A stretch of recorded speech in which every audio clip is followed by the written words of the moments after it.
Everyone, मैं नीलम तिवारी आप सभी का मैग्नेट ब्रेन्स में बहुत बहुत स्वागत करती हूँ। मैग्नेट ब्रेन्स एक ऐसा चैनल है जहां पर आपको किंडरगार्टन से लेकर 12th क्लास तक के सारे वीडियोस बिल्कुल फ्री अवेलेबल करवाए जाते हैं।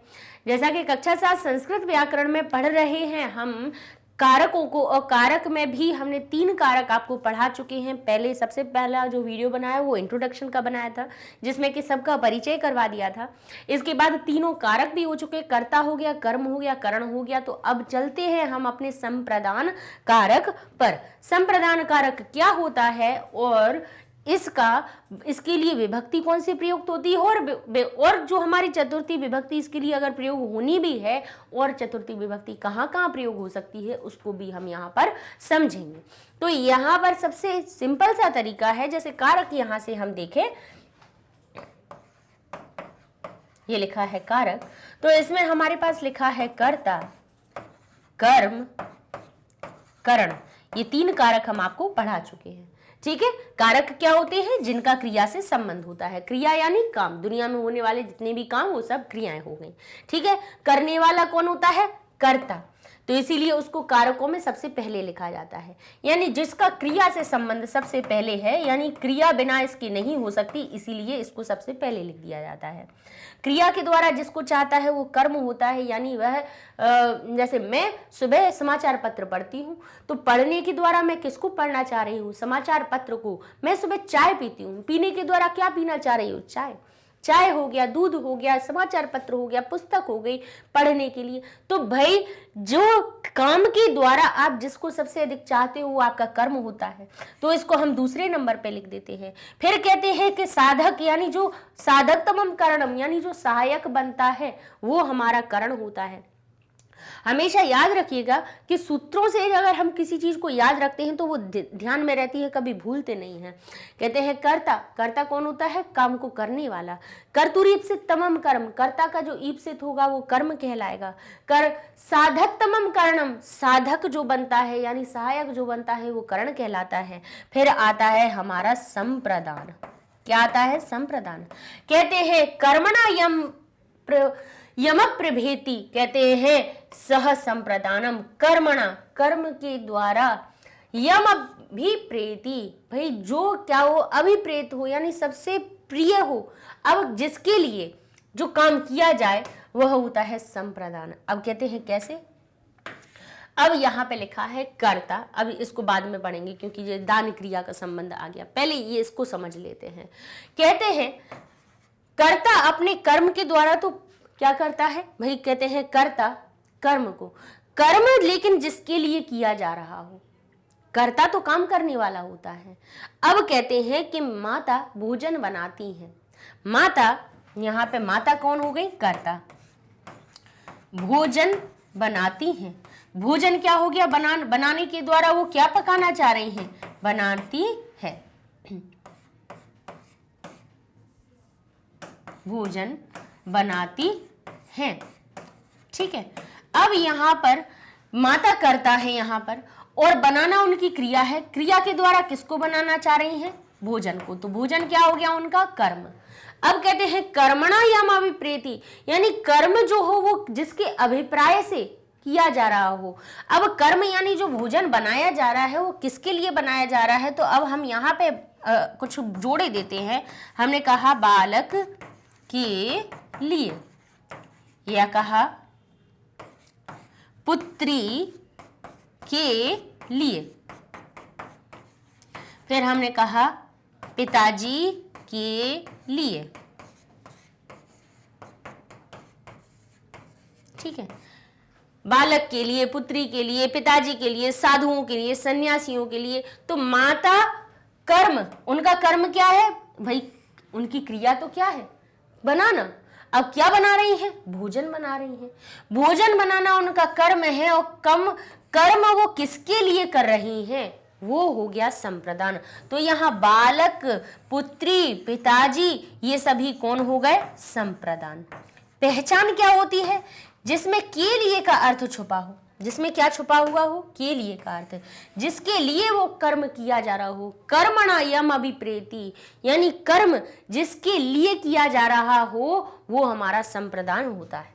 क्या होता है, संप्रदान कारक होता है। ठीक है, तो यहां पर अभी हमने ये चीज तो नहीं हटाते हैं क्योंकि इसका भी हमें अभी काम पढ़ना है, इसी से हमें और समझाना है। तो यहां आपने समझा कि भाई कौन होता है संप्रदान, जिसके लिए वो काम किया जा रहा होता है। कर्म का अभिप्राय, भाई कर्म जो है भोजन बनाना है। अब हमने कहा पढ़ रहे हैं, मैं पुस्तक पढ़ता हूं, तो पुस्तक को किस लिए पढ़ता हूं, ज्ञान वर्धन के लिए पुस्तक पढ़ता हूं, ज्ञान बढ़ाने के लिए रामायण पढ़ता हूं, गीता पढ़ता हूं, महाभारत पढ़ता हूं, कुछ भी पढ़ता हूं, जो भी आप पढ़ रहे हो, समाचार पत्र पढ़ रहा हूं, क्यों पढ़ पढ़ता हूं, ज्ञान इकट्ठा करने के लिए, जानकारी के लिए।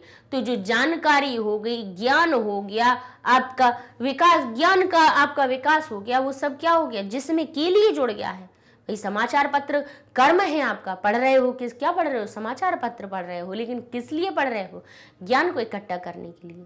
तो वो आपका संप्रदान हो गया, ज्ञान को इकट्ठा करना आपका संप्रदान हो गया। ठीक है, कर्म का जो अभिप्राय होता है, यानी जिसके लिए जो काम किया जाता है, वो होता है संप्रदान। अब इसी को हम एक सिंपल से सूत्र से आपको ये दोनों लाइनों का आपको याद करवा दे रहे हैं, तो इससे आपको याद हो जाएगा कि संप्रदान हमारे वाक्य में होता क्या है। जिसके लिए किया जा रहा हो काम और जिसको दिया जा रहा हो दान, वो बन जाता है हमारा संप्रदान। तो इसी का हम देखिए संस्कृत में लिखा है, कर्ता दान क्रियायाम यम संबंध इच्छति, यानी दान क्रिया का संबंध जिसको, यानी दान जिसको देना चाह रहा हो, जिसको दान देने की उसकी इच्छा कर रही हो, वो भी हमारा संप्रदान बन जाता है। तत्संप्रदानम भवति, वह भी संप्रदान होता है। कहते हैं कर्ता दान क्रियाया यम संबंधम, कर्ता का दान क्रिया से जिसका संबंध होता है वो भी हमारा संप्रदान होता है। तो अब कहां पे, अब जैसे कैसे कहेंगे, अब इसको हम थोड़ा सा समझा देंगे। यहां पर तो समझ में आ गया आपको कि भोजन बनाती है माता, किसके लिए भोजन बनाती है, बालक के लिए। तो कहेंगे माता बालक के लिए, थोड़ा सा और पहले से लिख देते हैं, माता बालक के लिए भोजन बनाती है। ठीक है, भोजन बनाती है।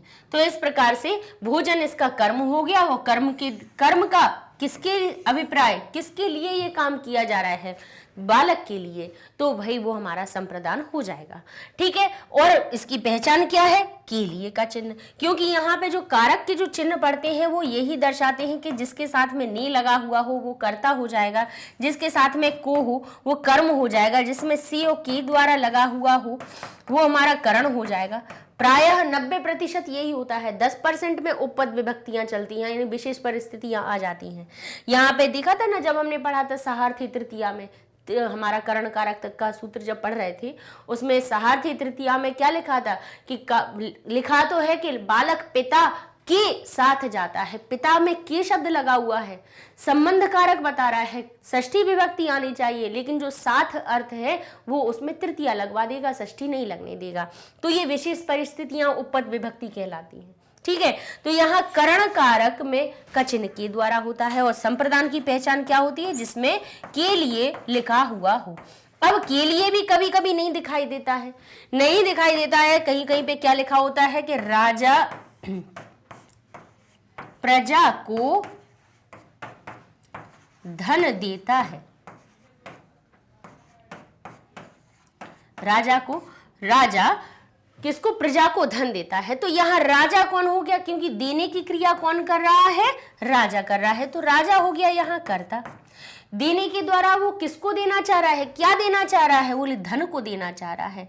तो क्योंकि धन देना उसका क्या है, पहले भाई जिसके लिए फिर वो धन को निकाला है वो बाद में संप्रदान बनेगा। अभी यहाँ पे देखें तो भाई कर्म क्या है उसका, धन, देने के द्वारा किसको देना चाह रहा है, वो धन को देना चाह रहा है, तो धन उसका कर्म बन गया, लेकिन किसको दे रहा है, प्रजा को।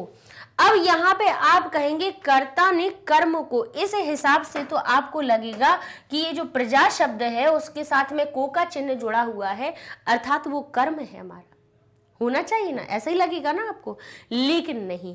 कहते हैं एक ये जो देने की क्रिया होती है, और ऐसी देने की क्रिया, दिया भी दो तरह से जाता है, एक तो उधार दिया जाता है कि दे दिया और उसको वापस ले लिया, है ना। अब धोबी को कपड़े दिए तो क्या प्रेस के लिए देते हो या फिर सीधे दे ही देते हो उसको कि वो प्रेस करवाने के लिए आया कि भाई इस्त्री करवानी है, आयरन करवानी है, लाओ अपने कपड़े दे दो, तो हम क्या कपड़े उसको हमेशा के लिए दे देते हैं कि ले जाओ भाई प्रेस करके, इच्छा हो तो देना, नहीं होता नहीं देना, ऐसा तो नहीं होता ना। तो एक देने की भी क्रिया दो तरह की होती है। एक तो देने की क्रिया ऐसी होती है कि हमने कुछ देर के लिए लिया है और वापस उससे ले लेंगे, ठीक है। एक तो वो सहायता रूपी हो जाती है, उधार वाली बात हो जाती है। एक देना ऐसा होता है जो दे दिया उसको वापस नहीं लिया जाता है। तो ऐसे देने वाली क्रिया में आप चतुर्थी लगाएंगे। और किस में लगाएंगे, किस शब्द में लगाएंगे, जिसको दिया जा रहा हो दान उसको बना देना आप संप्रदान, ठीक है। जिसके लिए किया जा रहा हो काम उसको बना देना संप्रदान, और जिसको दिया जा रहा हो दान या जिसको जो काम जो भी चीज आप दे रहे हो वो बिल्कुल दान के रूप में दे दी, उसको लौटा के नहीं लोगे तो उसको भी बनाना संप्रदान। तो यहाँ पे किसको दिया जा रहा है दान, बोले प्रजा को दिया जा रहा है। धन किसको दिया जा रहा है, प्रजा को। तो ये दानार्थ है, इसका सूत्र भी होता है, ये दान कर्ता दान क्रिया संबंधम इच्छति जो लिखा हुआ है इसका सूत्र होता है दानार्थे चतुर्थी।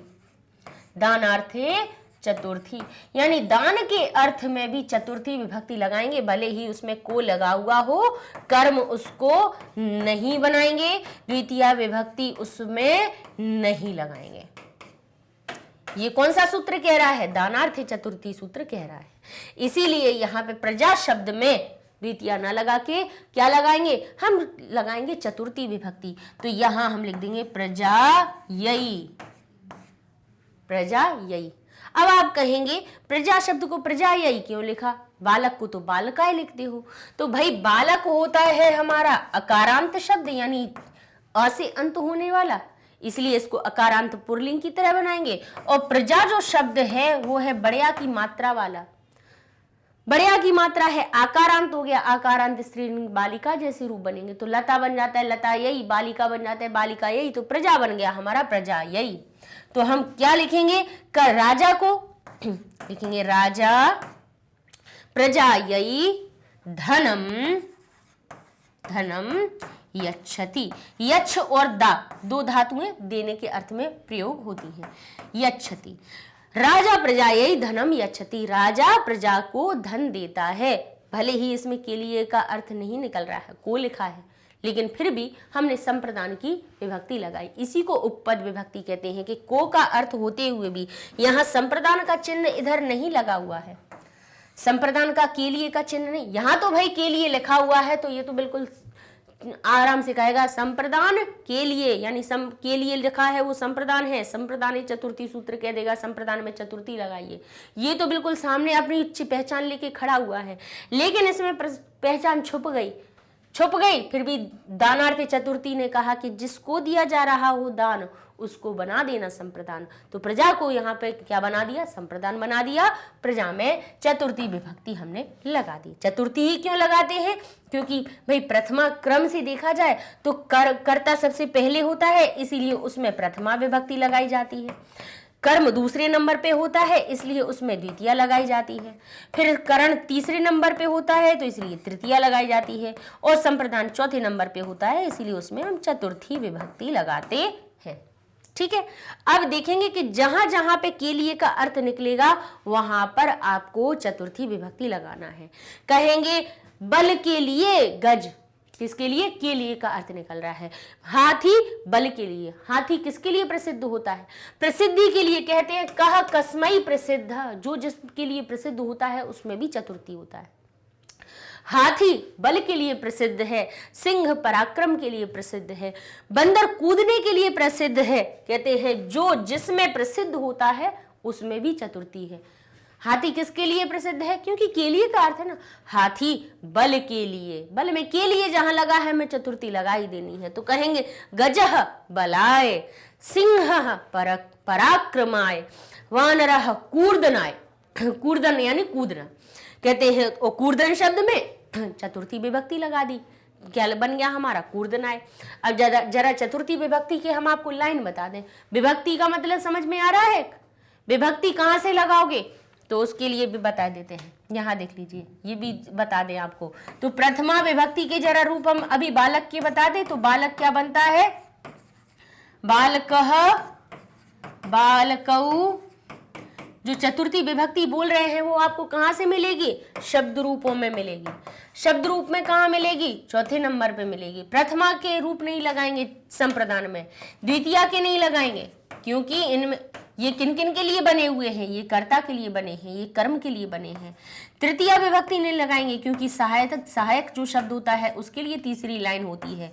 लेकिन चतुर्थी विभक्ति यानी चौथे नंबर की जो लाइन हम रटते हैं, बालकः बालकौ बालकाः, बालकम बालकौ, बालकान, बालकान, बालकीन, बालकाभ्याम, बालकैः। फिर इसके बाद चतुर्थी विभक्ति आती है बालकाय। अब ये चौथे नंबर की लाइन है। क्यों याद करवाए जाते हैं शब्द रूप? इसीलिए जब संस्कृत में हम अर्थ बनाना सीखें या संस्कृत लिखी हुई है उसको हम हिंदी में परिवर्तन करना सीखें तो बालकाय शब्द देखकर हम पहचान लें कि इसमें चतुर्थी विभक्ति लगी है। चतुर्थी विभक्ति संप्रदान में लगती है और संप्रदान जहां कारक होता है उसका चिन्ह के लिए होता है, अर्थात अब इस बालक में हमें के लिए जोड़ना है। इसको हिंदी में हमें इसको क्या पढ़ना है? बालकाय को बालक के लिए, बालक के लिए। अब जो भी काम हो रहा होगा हो जाएगा, ठीक है। यानी ये हम क्यों पढ़ते हैं, ये सब चीजें एक दूसरे से संबंधित है। भाई अगर हम इस बालकाय शब्द को देख लें तो हमें क्या पहचान में आएगा कि बालकाय जब संस्कृत में लिखा हुआ है, लिखा है ना दान क्रिया, ये तो दान क्रियाया है, इसमें हमारी षष्ठी विभक्ति लगी है क्रिया शब्द में उसको। अब क्यों हमने पहचान लिया कि दान क्रिया के यहां लिखा हुआ है, जैसे देखिए क्या लिखा है, देवदत्तः भिक्षुकाय भिक्षाम ददाति। देवदत्त भिक्षुक के लिए भिक्षा देता है। अब भिक्षुक के लिए भी हम कह सकते हैं, को भी कह सकते हैं, क्योंकि हमें दो चीजें पता है कि आय जो शब्द लगा है वो चतुर्थी विभक्ति में बनता है रूप, और चतुर्थी विभक्ति संप्रदान कारक की होती है और संप्रदान कारक का चिन्ह के लिए होता है। अर्थात हम इसका अर्थ जो बनाएंगे वो क्या बनाएंगे कि देवदत्त भिक्षुक के लिए भिक्षा देता है। अच्छा, हम इसको को से भी पढ़ सकते हैं क्योंकि ये जो दान वाली क्रिया लिखी हुई है ये क्या कहती है, जिसको दिया जा रहा हो दान, उसमें वो हो जाता है संप्रदान। तो यहाँ पे हम कहते हैं देवदत्त भिक्षुक को भिक्षा देता है। को भी बोलें तो भी कोई फर्क नहीं पड़ता, लेकिन यहाँ हमें ये तो पता चल जाएगा कि भिक्षुकाय जो शब्द है वो संप्रदान कारक है और इसीलिए उसमें चतुर्थी विभक्ति लगी है। देवदत्त कर्ता है इसलिए उसमें प्रथमा लगी है। भिक्षा कर्म है, कर्मणि द्वितीया, क्योंकि देने के द्वारा किसको देना चाह रहा है, भिक्षा को देना चाह रहा है। भिक्षा उसकी कर्म हो गई तो कर्मणि द्वितीया, द्वितीया विभक्ति लगी है, ठीक है ना।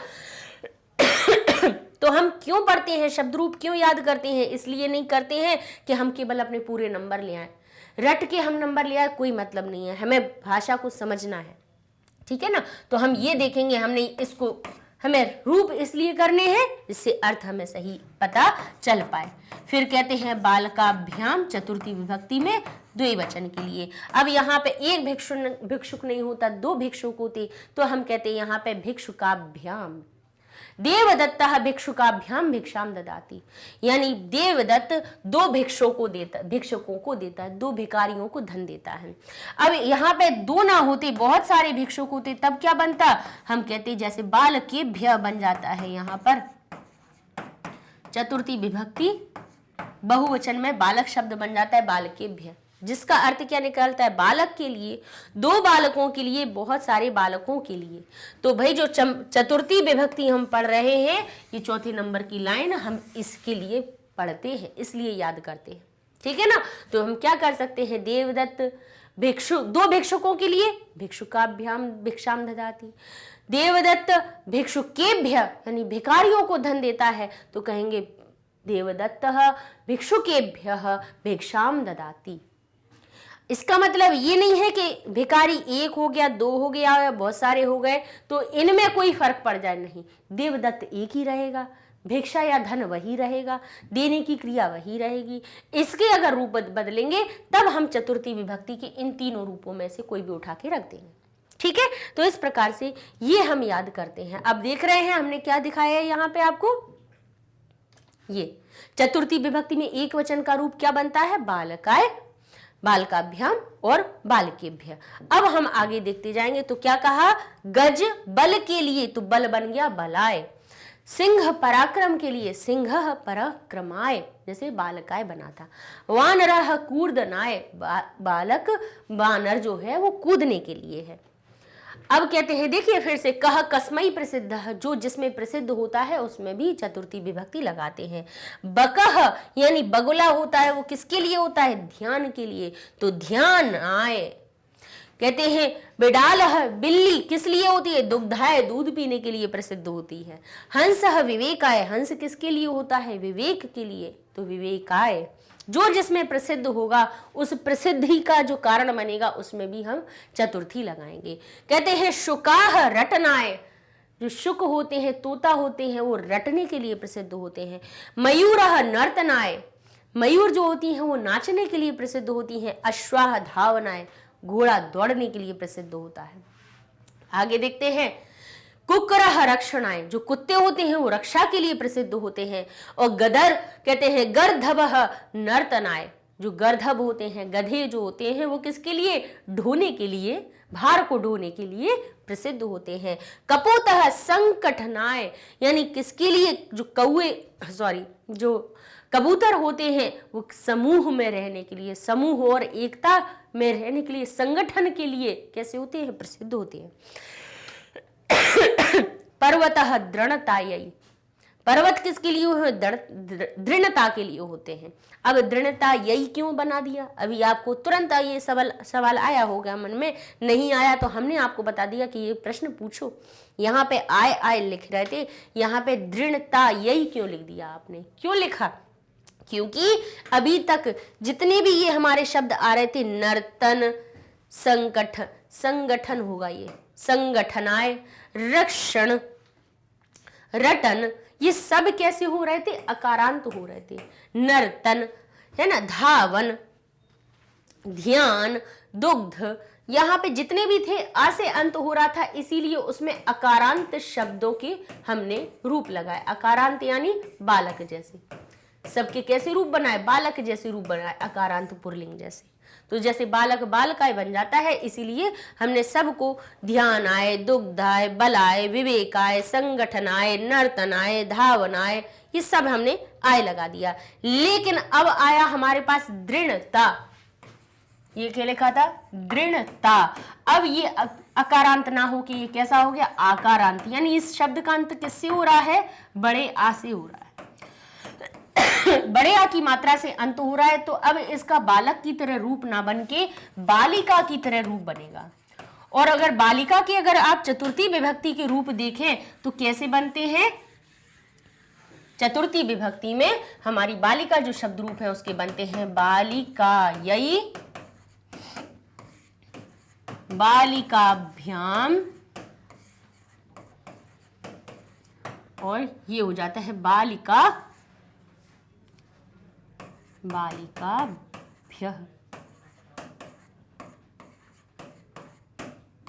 बालक शब्द हो जाता है बालकेभ्यः और बालिकाभ्यः।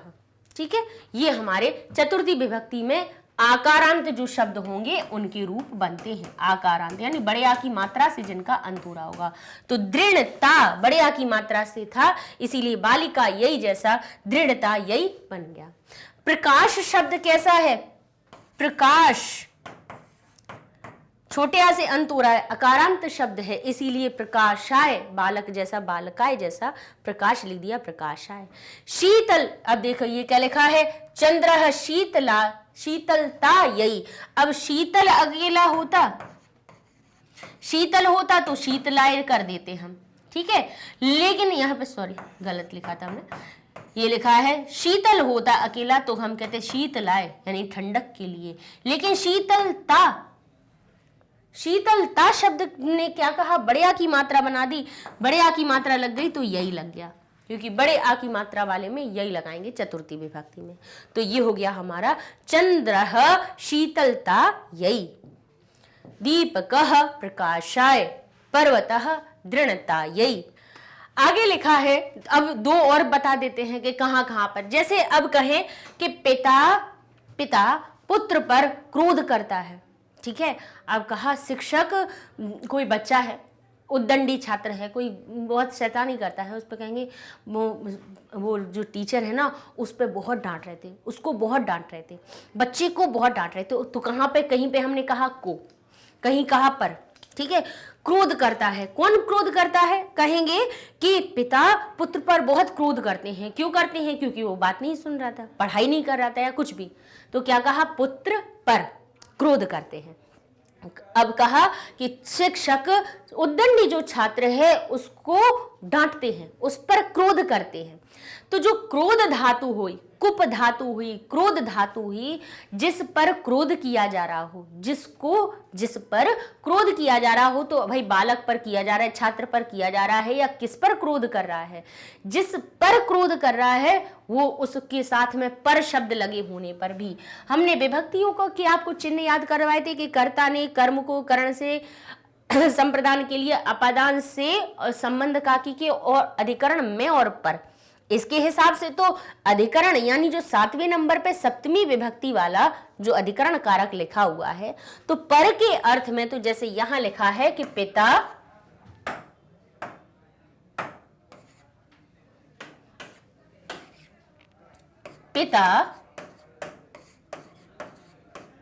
पुत्र पर क्रोध करता है।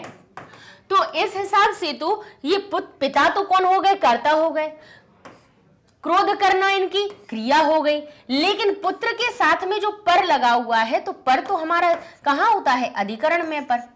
अधिकरण का चिन्ह होता है, क्या है यार? अधिकरण का जो चिन्ह होता है वो होता है में और पर। यानी जिन शब्दों में में और पर लगा होता है उसको अधिकरण कारक मानते हैं, और अधिकरण है सप्तमी, अधिकरण में सप्तमी विभक्ति लगती है। अर्थात यहाँ पे तो पुत्राय ना लिख के पुत्रे लिखना चाहिए। क्या लिखना चाहिए? पुत्रे, क्योंकि सप्तमी विभक्ति लगाते हैं तो क्या बन जाता है? वन वनी बन जाता है, बालक बालकी बन जाता है, हमारा पुत्र पुत्री बन जाना चाहिए। लेकिन पुत्राय क्यों लगा? क्योंकि ये जो क्रुद्ध धातु है, क्रुद्ध या कुप धातु होती है। कुप का अर्थ भी होता है क्रोध करना, और क्रुद्ध धातु का अर्थ भी होता है क्रोध करना, कोप करना किसी पर।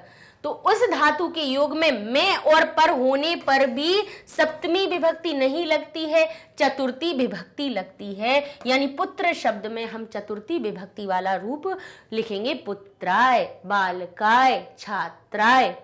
ठीक है, तो यहां पर ये अर्थ आपको बताया जाता है कि क्रोध धातु में जिस पर क्रोध किया जाता है, तो पर होने पर भी उसमें सप्तमी ना लगा के चतुर्थी लगाते हैं, क्रोध धातु की वजह से, क्रोध धातु के कारण। ठीक है, तो ये एक और हमारा सूत्र हो गया।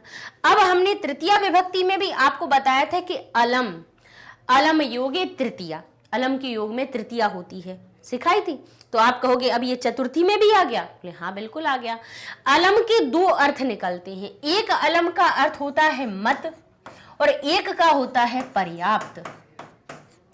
जैसे ये देखिए, बड़ा अपने आप को दिखा रहा है कि मैं तो बहुत ताकतवर हूं, लेकिन ये वाला दूसरा हृष्ट-पुष्ट है, तो हम कहेंगे ये पहलवान तो इसके लिए काफी है, ये वाला पहलवान इस पहलवान के लिए काफी है।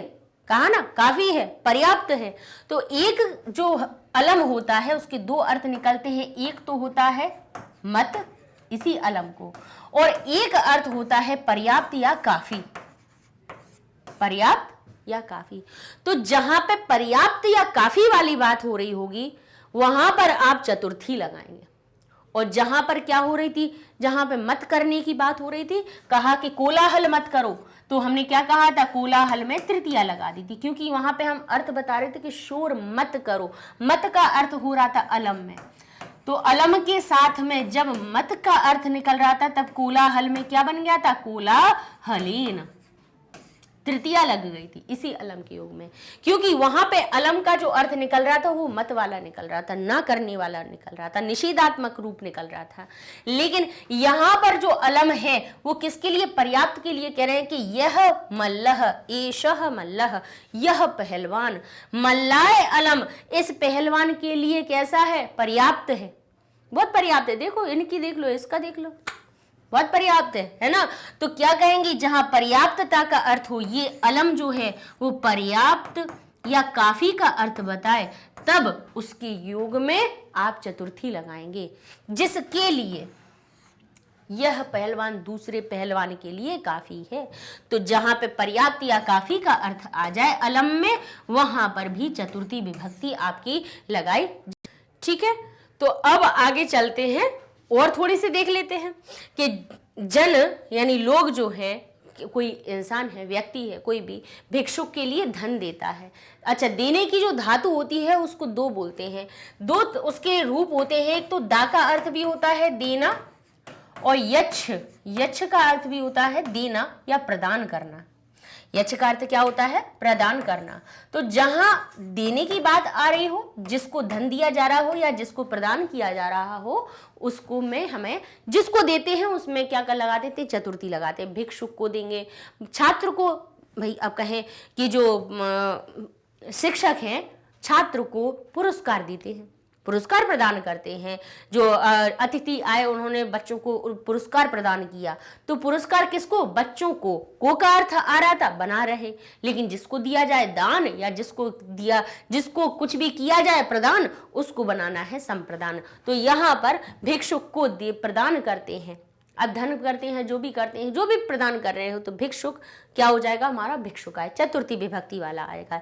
ऐसे ही कहते हैं स्पृह धातु के योग में भी जिस पर कहें मक्षिका पुष्पेभ्यः स्पृहति, स्पर्श करती हुई घूमती है, तो क्या कहेंगे उसके लिए, मधुमक्षिका, मधुमक्खी तो कौन हो गई, कर्ता हो गई, घूम रही है वो। लेकिन पुष्प एक होगा तो कहेंगे पुष्पाय, दो होंगे तो कहेंगे पुष्पाभ्याम, और बहुत सारे होंगे तो ये हो जाएगा हमारा पुष्पेभ्यः, पुष्पों पर, फूलों पर मंडराती है। ठीक है, यानी स्पृह धातु के योग में भी आपको जिस पर भंडार, अब क्योंकि यहां पे हम कह रहे हैं फूलों पर का भाव आ रहा है, पर होने पर भी इसमें सप्तमी ना लगा के स्पृह धातु कहेगी चतुर्थी ही लगाना है, तो ये लग जाएगी। अब एक और आता है हमारा सूत्र बहुत अच्छा, जिसको याद रख लीजिए, और ये बहुत ही पता है, जब अब आप इस सूत्र को पढ़ लेंगे ना, तब आप जब भी कभी मुंह से आप जब भी मंत्र बोलेंगे, आपके दिमाग में चतुर्थी विभक्ति आ जाएगी। जैसे एक हमारा सूत्र आता है, नमः स्वस्ति स्वधा, नमः स्वस्ति स्वधा अलम, स्वधा अलम वषट योगे, योगे चतुर्थी। नमः स्वस्ति स्वधा अलम वषट योगे चतुर्थी, यानी जहां पर नमः स्वस्ति स्वधा अलम या वषट ये शब्द लिखे हो, नमः यानी नमस्कार करता हूं, स्वस्ति स्वधा कल्याण चाहता हूं, तुम्हारा कल्याण हो, अलम पर्याप्त हो, वषट योगे, इन शब्दों में आपको, इन शब्दों के होने पर आपको चतुर्थी विभक्ति लगाना है। जैसे हमने कहा अग्नि को स्वाहा, अग्नि में स्वाहा या अग्नि को स्वाहा, को का अर्थ होते हुए भी हम कहेंगे, क्या लिखेंगे, इंद्राय स्वाहा, इंद्र के लिए समर्पित, इंद्र को समर्पित। ठीक है, अब कहेंगे देवाय नमः, देव को नमन है, देव को नमन है, तो को का अर्थ होते हुए भी कर्म नहीं बनाएंगे, द्वितीया नहीं बनाएंगे, उसमें चतुर्थी लगाएंगे। जबकि हम क्या कहते हैं, शिव को नमस्कार है, तो कहेंगे हम शिवाय नमः। क्या कहते हैं, शिवाय नमः, गणेशाय नमः, विष्णवे नमः, गुरुवे नमः, शिक्षकाय नमः, सभी में हम क्या लगा रहे हैं, चतुर्थी विभक्ति लगा रहे हैं। जबकि हम अगर हिंदी में उसको बोलते हैं तो क्या कहते हैं, शिव को नमस्कार है, गणेश को नमस्कार है, तो सब में को का अर्थ निकल रहा है, लेकिन चतुर्थी लगा रहे हैं। को के हिसाब से तो कर्मणि द्वितीय विभक्ति लगा देनी चाहिए, लेकिन नहीं लगा रहे हैं। कौन सी लगा रहे हैं, चतुर्थी। क्यों लगा रहे हैं, अपने मन से नहीं लगा रहे हैं, महर्षि पाणिनि ने अपने व्याकरण में लिख दिया है कि नमः स्वस्ति स्वधा अलम वशट योगे चतुर्थी, यानी नमः शब्द लिखा हो, जहां नमस्कार किया जा रहा हो, कल्याण किया जा रहा हो, वशट योगी ये शब्द लिखे हों, इनकी योग में आपको चतुर्थी लगाना है। तो आप जब भी देखेंगे स्वाहा शब्द बोलते हैं ना, तो उसमें कहेंगे इंद्राय स्वाहा, देव्यै नमः स्वाहा, देव्यै को नमस्कार है, उनको प्रदान करते हैं, उनके लिए आहुति दे रहे हैं।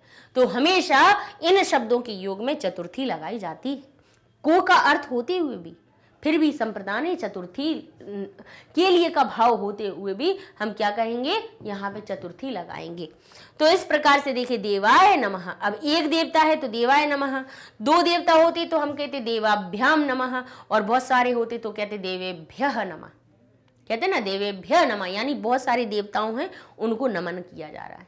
ठीक है, तो इस प्रकार से ये हो जाती है हमारी संप्रदान कारक और चतुर्थी विभक्ति। और चतुर्थी विभक्ति और कहाँ कहाँ लगाई जाती है उसको भी, अच्छा एक और हमें याद आ गया है सूत्र, जरूर याद रख लीजिए, इसको भी लिख लीजिए। एक रुच्यर्थे चतुर्थी कहा जाता है, रुच्यर्थे चतुर्थी। रुच्यर्थे का अर्थ क्या हुआ, रुच धातु के योग में, रुच यानी पसंद करना, पसंद कहते ना, मुझे तो लड्डू बहुत पसंद है, तो रुच धातु का अर्थ होता है पसंद होना। ठीक है, इसके योग में भी हमेशा आपको चतुर्थी लगानी है। जैसे अगर हम कहें कि बालक को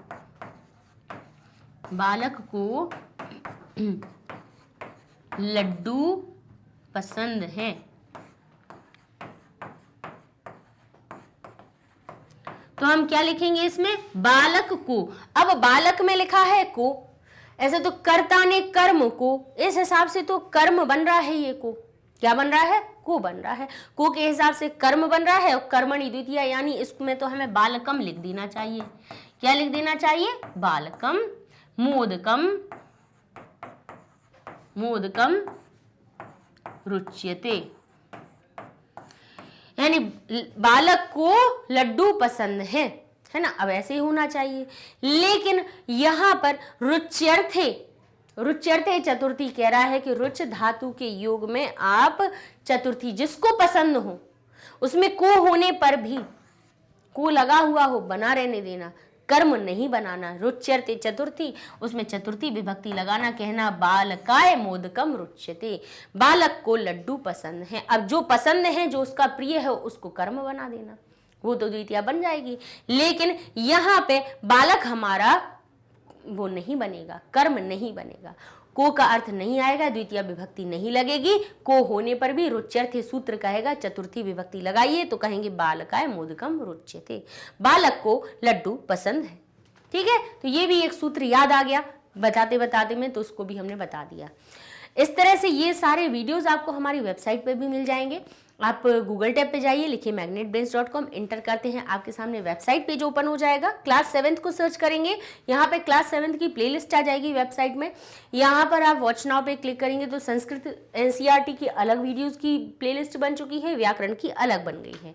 यहाँ पर आपको चैप्टर वाइज वीडियोज मिल जाना है। चैप्टर वाइज का मतलब क्या हुआ, चैप्टर 1 जैसे वर्ण विचार है, दूसरा संधि है, तीसरा अपना कारक शुरू हो गया है, इनके सेपरेट वीडियोज मिल जाएंगे।